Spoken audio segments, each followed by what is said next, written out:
तो हेलो दोस्तों, welcome to my YouTube channel Global English Academy. दोस्तों, मैं सोनू सर आपके सामने दोबारा हाजिर हुआ हूं एक नए पेपर सेट के साथ में।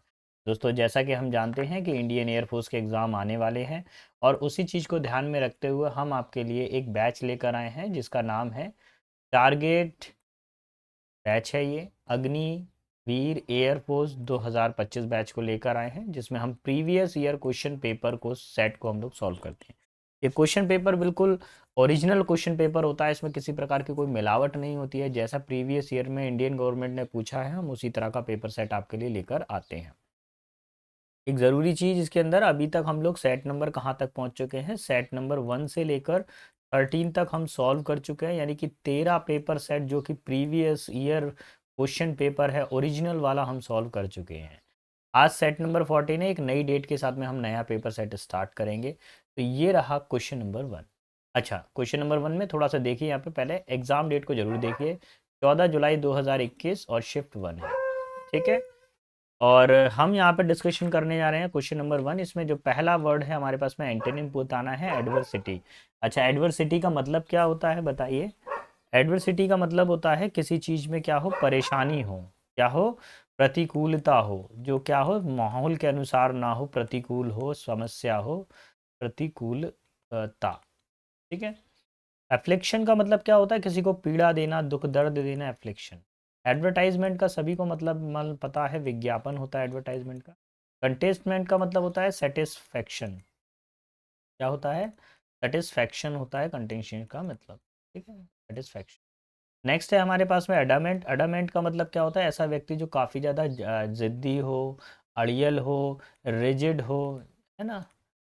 तो ऐसे बंदे को हम लोग क्या बोलते हैं, अड़ियल बंदा बोलते हैं। तो अभी क्या चाहिए हमको, एडवर्सिटी, और एडवर्सिटी का फाइनल आंसर हो जाएगा ऑप्शन नंबर सी, कंटेनमेंट यानी संतुष्टि। क्लियर। चलिए आगे बढ़ते हैं, अगले क्वेश्चन पे है select the wrongly spelled word. हमको गलत स्पेलिंग का चयन करना है, कौन सी स्पेलिंग गलत लिखी हुई है उसका चयन करना है। तो पहले देखिए रिसीव। अच्छा, देखिए मैं आपको एक चीज़ बताऊं, मैं कभी भी सी का साउंड आए, यानी सी के बाद में अगर अगर सी का साउंड कैसा आए, सा के जैसा साउंड आए, तो हमेशा उसके बाद में ई आई लगेगा। क्या लगेगा उसके बाद में, ई आई लगता है। ठीक है, ये ध्यान रखेंगे आप लोग। अब वर्ड है हमारे पास में क्या दिया हुआ है, रिसीव। रिसीव का मतलब प्राप्त करना, ये सही है वर्ड। रिसीड, रिसीड की स्पेलिंग गलत है, यहाँ पर ये आई नहीं आना चाहिए। रिसीड की जो सही स्पेलिंग होती है वो होता है पीछे करना। इसका हिंदी मीनिंग क्या होता है, पीछा जाना, पीछे जाना किसी के। ठीक है, यही स्पेलिंग गलत थी और यही हमारा आंसर है ऑप्शन नंबर 2। क्या बाकी सारी स्पेलिंग सही है, सही है, बाकी दोनों स्पेलिंग भी सही है। हमको गलत बतानी थी तो ऑप्शन नंबर 2 हमारा लगेगा, बाकी स्पेलिंग है सही। देखिए अब आपको क्या बताना है, करेक्ट स्पेलिंग बताना है। देखिए दो पैटर्न है बेटा, प्रीवियस पैटर्न में हमने क्या देखा, रॉन्गली स्पेल्ड, गलत स्पेलिंग बताना था। अब इस पैटर्न में हमको क्या बताना है कि कौन सी स्पेलिंग करेक्ट है। क्या कंप्लेंट की स्पेलिंग ये करेक्ट है, नहीं है। क्या थर्ड वाली करेक्ट है, क्या फोर्थ वाली है, नहीं है। Only second one is final answer. Clear. आगे बढ़ता हूँ क्वेश्चन नंबर 4 पर। 4 क्या कह रहा है, 4 में बेटा आपको क्या बताना है, वन वर्ड सब्सटीट्यूशन बताना है। एक सेंटेंस दिया हुआ है, उसका पूरा एक मीनिंग बताना है। वन वर्ड सब्सटीट्यूशन बोला गया है, a building where grain is capped और स्टोर्ड। एक ऐसी बिल्डिंग जहां पर ग्रेन यानी अनाज को रखा जाता है और जमा किया जाता है। पहला वर्ड है हमारे पास में ग्रीनरी, और ग्रीनरी का मतलब क्या होता है बेटा, हरा, हरियाली। क्या होता है, हरियाली। ठीक है। और ग्रीनरी का मतलब क्या होता है, अन्न, अन्न जो रखा जाता है, जहाँ पे अनाज रखा जाता है, अनाज भंडार या अन्न भंडार। ग्रेट का मतलब क्या होता है, जाली। और ग्रैंड स्टैंड का मतलब क्या होता है, ऐसी जगह जहाँ पर हम क्या है, ऐसा कोई स्टेज हो जहाँ पर हम क्या देते हैं, भाषण दे रहे हो, तो भाषण मंच कह सकते हैं। अच्छा, इसका एक और मीनिंग होता है ग्रैंड स्टैंड का मतलब, जब बिल्डिंग बनती है ना, बिल्डिंग बनाते हैं तो ऐसे करके एक वो लगाया जाता है, अलग से सपोर्ट लगाई जाती है, बांस बल्लियाँ वगैरह, उसको भी ग्रैंड स्टैंड के रूप में देखा जाता है। अभी फिलहाल हमारा आंसर क्या हो जाएगा, option number 2 will be our final answer, greenery. अब आ जाइए क्वेश्चन नंबर 14 पर बेटा। क्वेश्चन नंबर जो, सॉरी, क्वेश्चन नंबर नेक्स्ट पर आ जाइए, नंबर जो है 5 होने वाला है ये। इसमें हम लोग अनसीन पैसेज को रीड करेंगे और पैसेज रीड करने के बाद में उसके आंसर्स को सॉल्व करेंगे। चलिए देखते हैं। वुमेन एम्पावरमेंट, महिला सशक्तिकरण, is when women have the freedom and choice to make their own decision. Women empowerment का अर्थ ये होता है कि जब महिला को आज़ादी हो अपने डिसीजन लेने की, and they have the most potent right in deciding what is right for them and what is wrong for them। और उनके पास इतनी क्षमता होनी चाहिए कि उनके लिए क्या सही है और क्या गलत है वह इसका निर्णय ले सके। Women have suffered through the decades, महिला कई दशकों से क्या है इस चीज़ से पीड़ित हैं, because they did not have any right, क्योंकि उन पर कोई अधिकार नहीं है। They suffered at the hand of their male counterparts पार्ट्स, ठीक है, वो ज़्यादातर पुरुषों के द्वारा उनको क्या किया जाता है, प्रताड़ित किया जाता है। Women empowerment is only the most critical and essential thing that everyone should support. महिला सशक्तिकरण एक बहुत ही गंभीर और आवश्यक बात है जिसको हर किसी को सपोर्ट करना चाहिए। It is when it is when women are given the most power and right to make decision for themselves. ये तभी संभव हो पाएगा कि जब महिलाओं के पास पूरी शक्ति हो और अपने अधिकारों का प्रयोग करने की। It is when women are given the most power and right to make the decision for themselves and subjected, यहाँ पे कुछ मिस्टेक हो रही है, we subjected to justice for the decades, they have been retreat as the non existent for the decade. देखिए, हम सदियों से क्या कर रहे हैं, महिला अपने अधिकारों के लिए लड़ रही है और इसमें ये देखा जा रहा है कि उनको इस तरीके से ट्रीट किया जाता है कि जैसे उनका कोई अस्तित्व नहीं है। इतिहास में उनको इस तरीके से ट्रीट किया गया है। This is one of the biggest reason for the women's empowerment, ये सबसे बड़ा कारण है महिला सशक्तिकरण का। It was one of the essential thing, ये बहुत एसेंशियल चीज़ है, आवश्यक चीज़ है, which were the need of the hour, ये समय की मांग भी है। And women were made aware of their right, महिलाओं को अपने अधिकारों के लिए जागरूक होना चाहिए। अलॉन्ग विद देयर राइट्स, अपने अधिकारों के साथ में women are taught how to be self independent in all respect of life. और महिलाओं को ये सिखाना चाहिए कि वो अपने जीवन के हर पहलू में किस तरीके से सेल्फ रिस्पेक्ट को कायम रख सकते। ठीक है, चलिए यहाँ पर भी देखेंगे, they are taught how to create space for them, उनको पता होना चाहिए कि अपने लिए कैसे स्थान बनाए, वेयर दे कैन ग्रो, जहाँ पर वो उन्नति कर सकें, and become the people they want to be, people they want to be, even a small right like voting.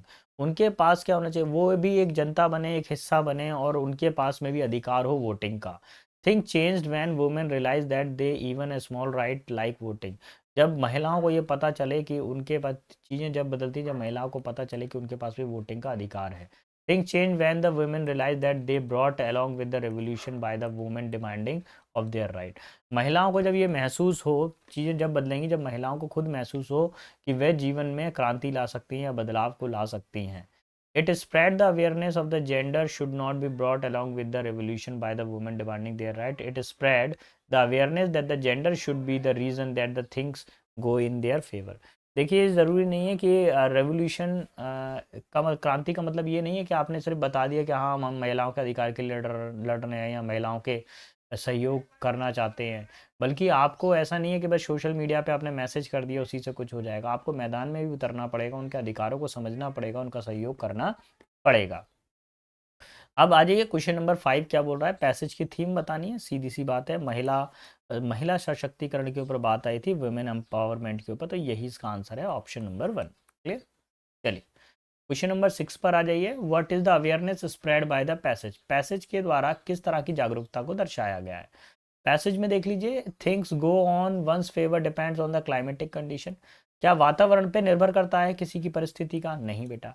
Women's have been treated as non existent for the decade, हाँ देखिए ये एक संभवता है कि कई दशकों से महिलाओं को ऐसा माना गया है कि जैसे उनका अस्तित्व ही नहीं है। चलिए ये इसको थोड़ा होल्ड करके रखता हूँ। Gender should be the reason that things go in favour, gender ही है क्या केवल लिंग निर्धारण करने से ही पता चल जाएगा कि चीज़ें उनके फेवर में है, नहीं ऐसा नहीं बेटा।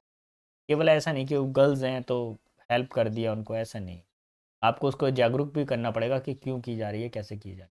Gender should not be the reason that the things go on their favour, ऐसा नहीं होना चाहिए, महिलाओं को केवल ऐसा फील नहीं होना चाहिए कि केवल वो महिला है इसलिए उनको सुविधा दी जा रही है, उनको ऐसा फील होना चाहिए कि वो उसके योग्य हैं, तभी उनको किसी प्रकार की कोई हेल्प की जा रही है ना। यानी कि उनको मोटिवेशन मिलना चाहिए कि अगर मैंने इस एग्ज़ाम को क्रैक किया है तो अपनी दम पर किया है, जिससे उनके अंदर वो कॉन्फिडेंस आएगा है ना। जब किसी को कोई चीज़ फ्री में मिलती है ना, तो फिर वो आलसी हो जाता है, फिर वो स्ट्रांग कहाँ होता है, वो वीक होता है।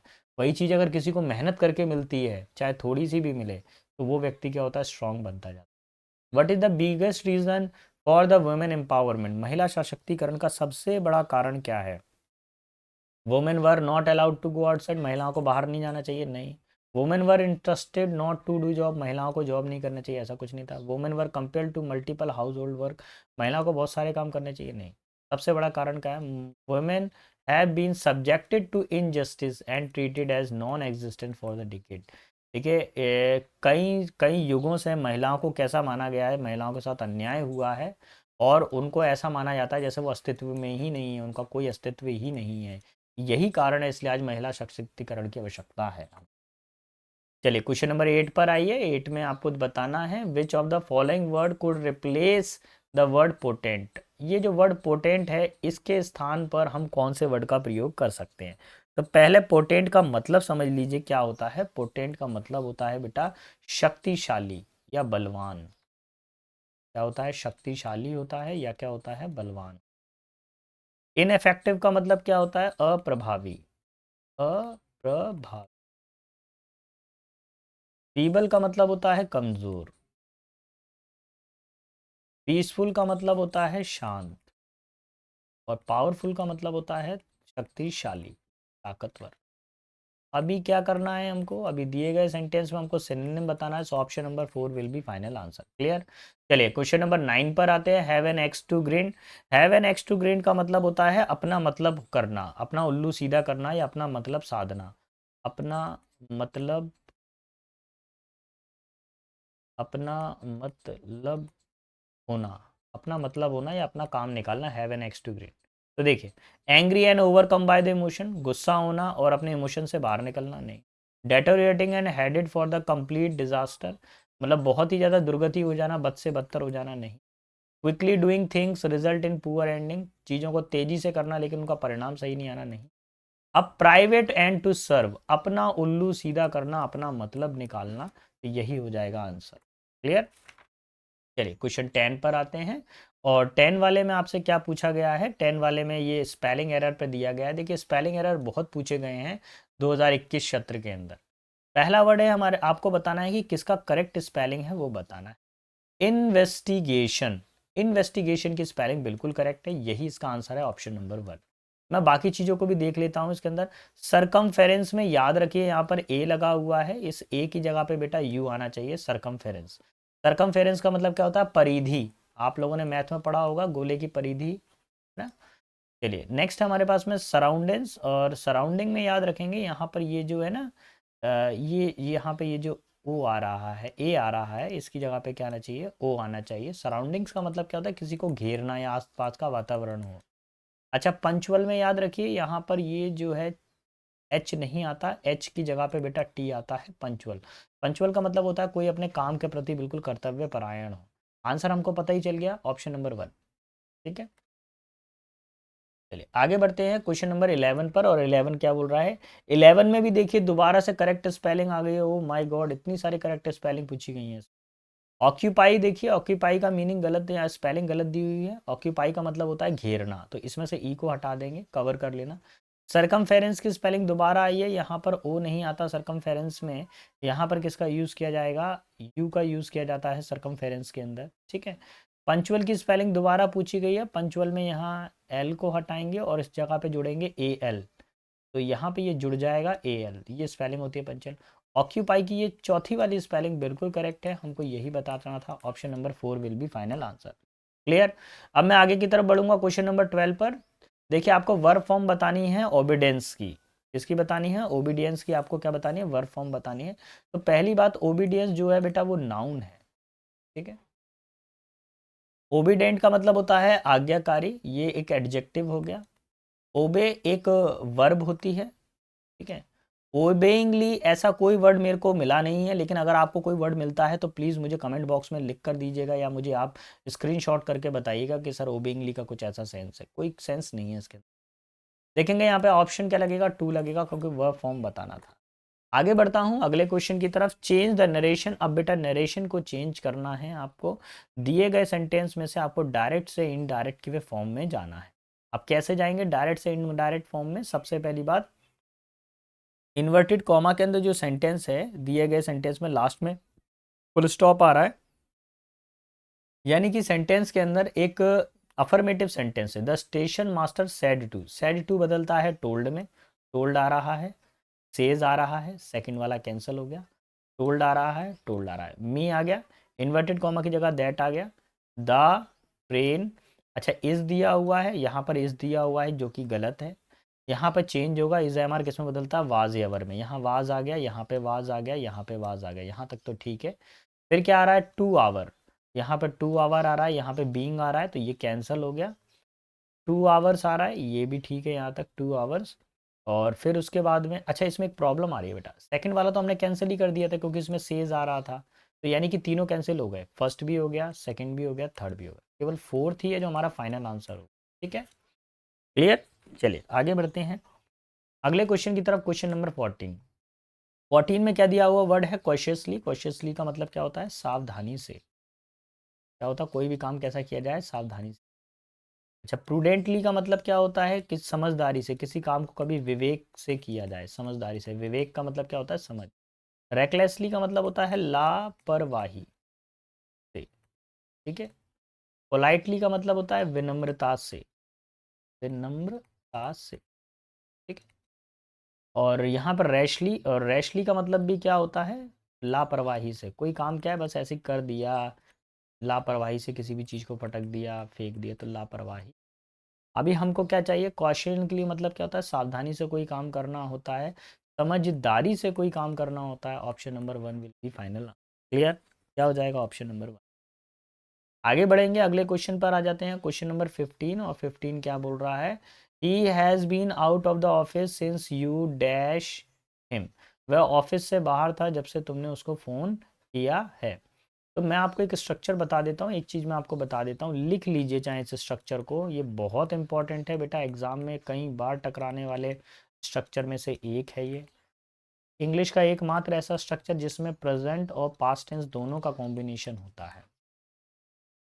अब स्ट्रक्चर को समझिए। बीच में आ गया सिंस, सिंस से पहले आएगा हैज़ ए प्लस V3 और सिंस के बाद में आएगी सेकेंड फॉर्म। बीच में आ गया सिंस, सिंस से पहले आ रहा है हैज़ बीन, ये वर्ब की थर्ड फॉर्म, हैज़ बीन आ गया। ठीक है। आउट ऑफ द ऑफिस ये हो गया ऑब्जेक्ट, ये फिर आ गया सिंस, और सिंस के बाद में यहाँ पे सेकंड फॉर्म मुझको चाहिए। क्या चाहिए? सेकंड फॉर्म चाहिए। सेकंड फॉर्म कौन सी आएगी? फोन्ड आएगा। Option number 1 will be final. क्या हो जाएगा? ऑप्शन नंबर 1 मेरा फाइनल आंसर हो जाएगा। क्लियर? चलिए आगे बढ़ते हैं जवानों। अगर देखिए बेटा मेरा पढ़ाना पसंद आ रहा है, आपको लग रहा, अच्छा एक ज़रूरी चीज़, यूट्यूब पर बेटा जहाँ तक मेरी जानकारी है, सीरीज इंडियन एयरफोर्स अग्निवीर की सिर्फ फ्री क्लासेस सिर्फ मेरे ही यूट्यूब पर चल रही हैं, जहाँ तक मेरे को जानकारी है। शायद हो सकता है कि आपकी नज़र में और भी टीचर हो, लेकिन जहाँ तक मैं जानता हूँ अभी तक फ्री क्लास सिर्फ मैं ही प्रोवाइड कर रहा हूँ यूट्यूब पर, बाकी सब जगह पे लूट पाट मची हुई, बहुत तरीके से लूट रहे हैं बच्चे। तो आप इस अवसर का लाभ उठाइए, मेरी सीरीज़ फ्री चलती रहेगी जब तक आपका एग्ज़ाम नहीं हो जाता, मैं तब तक लगातार आपके लिए पेपर सेट पर शेयर करता रहूँगा। चले, और अगर आपको मेरी मेहनत पसंद आ रही है, लग रहा है कि सर मेहनत कर रहे हैं, सर हमारे लिए कंटेंट ढूंढ के ला रहे हैं, बेटा बहुत मुश्किल होता है प्रीवियस ईयर पेपर को ढूंढ के लाना, है ना, उनके डेटा को ओरिजिनल डेटा देना बहुत मुश्किल हो जाता है, क्योंकि वो डेटा कहाँ कहाँ नेट पर पड़ा हुआ, कितना सर्च करना पड़ता है, कहीं ऑफलाइन बुक स्टोर पर से ढूंढ के लाना पड़ता है ना, कुछ बच्चों से मंगवाना पड़ता है, तब जाके आपके पास में डेटा पहुँच। The place where houses are kept, स्थान जहाँ पर हॉर्सेज आर कैप्ट, जहाँ पर घोड़ों को रखा जाता है, उसको क्या बोला जाता है? पहला है कैनल। कैनल का मतलब होता है जहाँ पर डॉग हाउस होता है, जहाँ पर कुत्ता रहता है ना, डॉगी को रखा जाता है, तो कुत्ता घर कहलाएगा। ठीक है। स्टेबल का मतलब क्या होता है? अस्तबल होता है। अस्तबल का मतलब होता है कि जहाँ पर घोड़े वगैरह रखे जाते हैं, और यही इसका आंसर है ऑप्शन नंबर 2। अच्छा केटरी का मतलब क्या होता है? केटरी का मतलब होता है तोप खाना। केटरी का मतलब क्या होता है? तोप खाना, यहाँ पे तोप बनाई जाएगी, तोप खाना। Option number 2 will be final. देखिए 17 पर क्या हो गया? Ashok was able to rule. अब भैया रूल के साथ में एक फिक्स्ड प्रपोजिशन होता है, रूल ओवर, यानी रूल ओवर का मतलब होता है शासन करना, इसमें मैं कुछ नहीं कर सकता बेटा, प्रपोजिशन का चैप्टर है, बस याद कर लीजिए रूल ओवर।